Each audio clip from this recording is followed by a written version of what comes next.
2025 est arrivé, une nouvelle année, une nouvelle série de sorties Netflix pour commencer votre mois de janvier. Des actions percutantes et des suites très attendues aux drames palpitants et aux classiques animés. Il y en a pour tous les goûts. Alors plongeons dans les plus grandes sorties Netflix de janvier 2025 à partir du 6. Et pour une toute nouvelle série Netflix, découvrez American Primeval. Situé en 1857, American Primeval suit l'exploration brutale et aventureuse de la naissance de l'Ouest américain, les collisions violentes entre les cultes, la religion et des hommes et des femmes se battant pour le contrôle du Nouveau Monde. Cette série promet une représentation brutale et authentique du début de l'Ouest américain en se concentrant sur les histoires humaines au milieu des conflits historiques plus larges. Elle mettra en vedette Taylor Kitsch et est réalisée par Peter Berg, réalisateur de Lone Survivor et Deepwater Horizon. On ne voit plus beaucoup de bons westerns de nos jours, alors croisons les doigts pour que celui-ci soit réussi. Ce sera une série limitée de 6 épisodes qui sortira le 9 janvier. Puis le lendemain, c'est le film d'action thriller français Ad Vitam.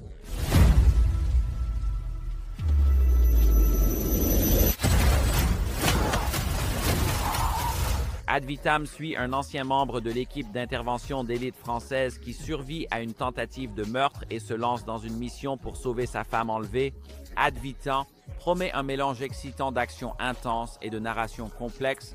Vous pouvez le découvrir le 10 janvier. Ensuite, le 17 sort le film d'action comique à gros budget Back in Action.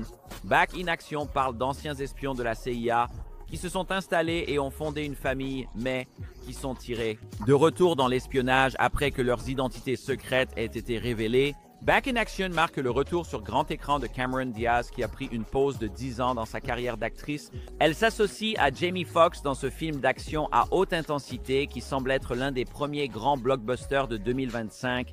Et le 23, il y a une nouvelle saison de The Night Agent sur Netflix. La saison 2 continue de suivre l'agent du FBI Peter Sutherland alors qu'il navigue dans les complexités du programme secret Night Action. The Night Agent est l'une des meilleures séries de thrillers d'action sur Netflix. La saison 2 comptera 10 épisodes et sera diffusée le 23. Et il y a une autre série solide à ne pas manquer sur Netflix en janvier, la saison 2 de The Recruit.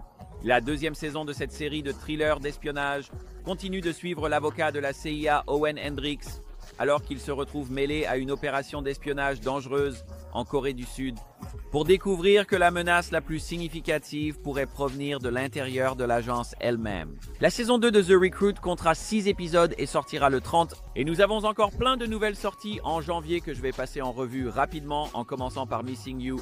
C'est une nouvelle série limitée de Harlan Coben. Missing You sera la 9e série de Coben sur Netflix, la dernière étant Fool Me Once. Cela sortira le 1er. Aussi le 1er, il y a Number 24. C'est un film norvégien sur la Seconde Guerre mondiale qui raconte l'histoire d'un jeune homme dont la détermination à résister à l'occupation nazie trace un nouveau chemin pour son avenir. Le 3 janvier, vous pourrez découvrir le nouveau film d'animation Wallace et Gromit, Vengeance Most Foul. C'est le premier long métrage de Wallace et Gromit depuis 2004. Five, le mystère du lapin-garou, et cette fois, Wallace crée un gnome intelligent problématique qui développe une volonté propre.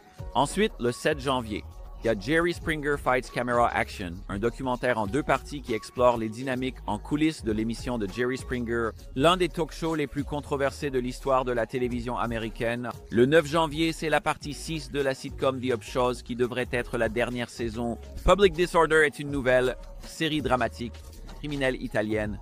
Cela sortira le 15. Et le 16, c'est la saison 2 de Castlevania Nocturne, le superbe spin-off de Castlevania. En ce qui concerne quelques sorties régionales aux États-Unis, vous pouvez regarder plein de choses. Le premier, y compris les films de Christopher Nolan, Interstellar et Inception, le film primé aux Oscars Dallas Buyers Club et le film d'action historique In the Heart of the Sea.